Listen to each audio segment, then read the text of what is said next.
Selanjutnya,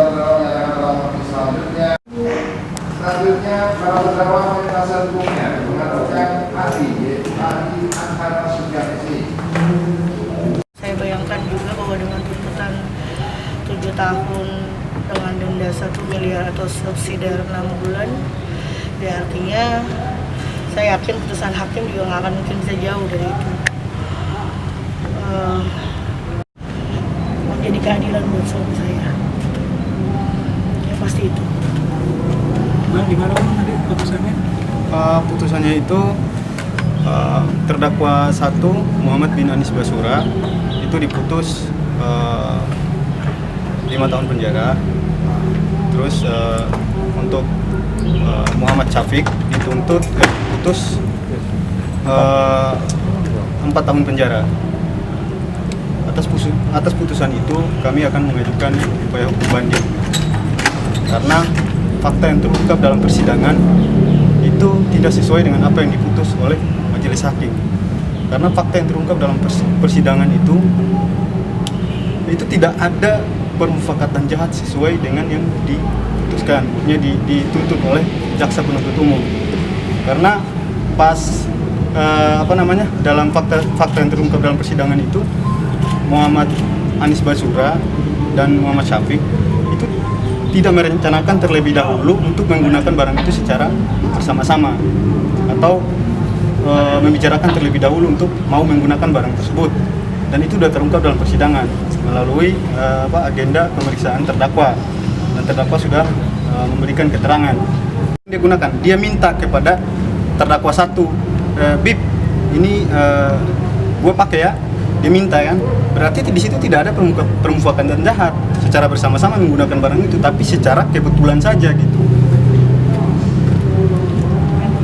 Ya mungkin gimana, sempat komunikasi nggak sih sama suami sendiri menjelang putusan ini? Belum bisa komunikasi karena saat ini kan saya juga masih belum punya kesempatan untuk bisa besuk karena besukan juga belum dibuka. Saya juga lupa kapan terakhir saya berhubungan dengan Muhammad, tapi yang jelas terakhir juga saya cuma bicarakan masalah untuk hal ini gitu kan, untuk menguatkan dia dengan tuntutan. Setelah tuntutan saya terakhir kalau nggak salah berhubungan sama dia, dan kemudian saya lebih banyak berkomunikasi dengan pengacara untuk bagaimana mengupayakan apapun lah untuk keadilannya Muhammad.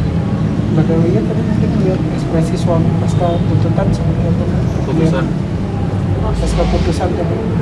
Saya kebetulan nggak lihat juga kan tadi TV-nya ada di sana dan saya ada di belakang ya, gitu. Tapi saya yakin lah dia pasti juga kecewa sekali karena memang saya sudah tahu benar kronologinya seperti apa yang sebenarnya terjadi, bahwa memang seperti yang dibilang oleh pengacara di fakta persidangan juga tidak dapat dibuktikan bahwa Muhammad itu adalah seorang kurir, perantara atau apapun itu, atau orang yang saat itu mereka berdua berkomunikasi dengan tujuan untuk memakai sabu itu bersama-sama. Itu sama sekali nggak ada. Hal itu sudah dibuktikan di fakta persidangan. Hanya saja saya juga tidak mengerti ya. Saya bukan orang yang mengerti tentang hukum secara keseluruhan. Tapi makanya dari kemarin saya coba untuk mengawali sidang ini juga karena saya pengen tahu aja gitu. Saya pengen tahu sampai di mana keadilan itu bisa berpihak kepada seorang korban penyalahgunaan. Gitu. Ada obrolan? Terus terang kita semua kaget gitu. Kita semua tahu faktanya bahwa Muhammad adalah seorang korban penyalahguna yang pada saat ketangkep pun juga dia dalam masa pengobatan. Baru selesai 2 bulan gitu ya. Baru selesai 2 bulan, jadi artinya berkas semua masih lengkap, kartu masih ada, semua masih ada, nama masih tercantum sebagai pasien di rehabilitasi RSKH Cibubur. Tapi dengan tidak diresponnya berkas-berkas kita ya, disitulah saya juga mulai merasakan ada sesuatu yang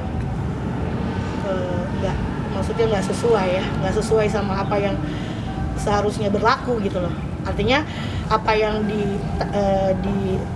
tetapkan pada undang-undang, apa yang diharuskan dilaksanakan oleh orang-orang yang mungkin berkepentingan di bagian situ tapi tidak dilaksanakan gitu. Inilah yang saya rasa harus saya perjuangkan gitu. Umi alhamdulillah sehat. Tadi saya berangkat juga masih pamit sama dia, saya minta doain. Jadi saya juga minta doanya sama semua supaya mama selalu sehat. Amin. Karena saya tadi terus terang saya nggak tahu kalau ternyata sidangnya.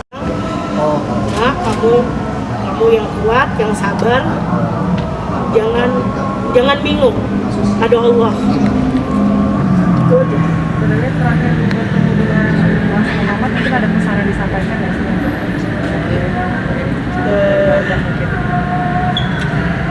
Terakhir sih cuma bilang ya dia untuk sabar, untuk semakin dekat sama Allah. Karena semua itu kan nggak lepas dari kehendaknya Allah gitu kan. Saya cuma akan tetap mengupayakan apapun yang menjadi terbaik buat Allah. Nah itu juga menyangkut hidup saya kan. Gitu. Jadi artinya saya cuma minta dia untuk sabar, untuk tetap dekat sama Allah, untuk kuat. Karena saya juga nggak mau sampai dia. Karena mereka itu harusnya diobati, bukan ada di dalam penjara. Mereka bukan pelaku kejahatan. Ini satu hal sebenarnya mendasar kami dari kuasa hukum. Sebenarnya pengguna itu malah putus sebagai pelaku. Pelaku dalam hal apa? Permufakatan jahat itu tidak terbukti. Sementara kalau yang bandar bebas ya berkeliaran masih ada. Iya. Dan SEMA nomor 4 Sampai sekarang juga DPO-nya belum ketangkep. Dan SEMA nomor 4 itu jelas. Minta sama yang paling kuasa di atas yaitu Allah. Ya kalau nggak bisa tidur sudah pasti, kepikiran sudah pasti. Tapi saya minta doanya juga sama semuanya. Mudah-mudahan saya tetap sehat, Mama tetap sehat, Muhammad juga sehat. Sampai apa yang menjadi hak kami